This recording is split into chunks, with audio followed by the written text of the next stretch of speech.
అక్కడి నుంచి ఇక్కడి దాకా వస్తూ ఉంటే ప్రజల స్పందన, ప్రజల హావభావాలు, వారి మాటలు ఇవన్నీ కూడా వింటా వచ్చినాను. మధ్యలో ఒక దగ్గర కొద్దిసేపు టీ తాగుదామని ఆగినాం. అక్కడ పాలేరు నియోజకవర్గం ఎంటర్ అయిన తర్వాత ఆ టోల్ గేట్కి యువతల కొద్దిసేపు ఆగినాం. ఆగితే 2-3 రైతన్నలు వచ్చారు. వచ్చి వాళ్ళ గోడు చెప్పుకుంటున్నారు పాలేరు వాళ్ళు.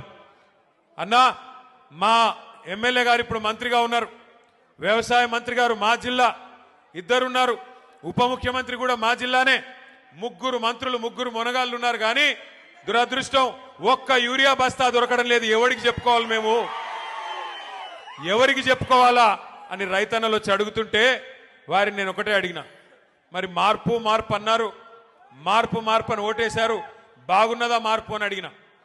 అంటే ఏం చెప్పాలన్నా, సరే జరిగింది జరిగింది, పాలిచ్చే గేదెని వద్దనుకుని తన్నే దున్నపోతుని తెచ్చుకున్నాము, తప్పదు కదా, అనుభవించక తప్పదు కదా అని చెప్పారు. రైతులు కూడా బాధపడతా ఉన్నారు. ఇవో అక్కడ మా తమ్ముళ్ళు 30% అని పట్టుకున్నారు. అది ఎవరి గురించో మీకు తెలుసు. ఒక మంత్రి కాదు, మీ జిల్లాలో అందరు మంత్రులు 30% నడిపిస్తున్నారు. బి ట్యాక్స్ 30%, ఇక్కడ పక్కన పి ట్యాక్స్ బాంబులేటి మంత్రి గారికి ఆయన ట్యాక్స్ కూడా 30%. ఏ భూమి ఆయన దగ్గర పోయినా 30% నాకు ఇచ్చేయమని అడుగుతున్నాడు బాంబులేటి గారు. అట్లాగే ఇక్కడున్న తుమ్మల గారు కూడా, ఆయన కూడా అదే పనిలో ఉన్నాడు. ఎవరికి వాళ్ళు 3 ఇవాళ ఏ ఒక్కరు కూడా జిల్లాకి పనికొచ్చే ఒక్క పని కూడా చేయడం లేదు. 3 మోసగాళ్ళు, మొనగాళ్ళు కాదు.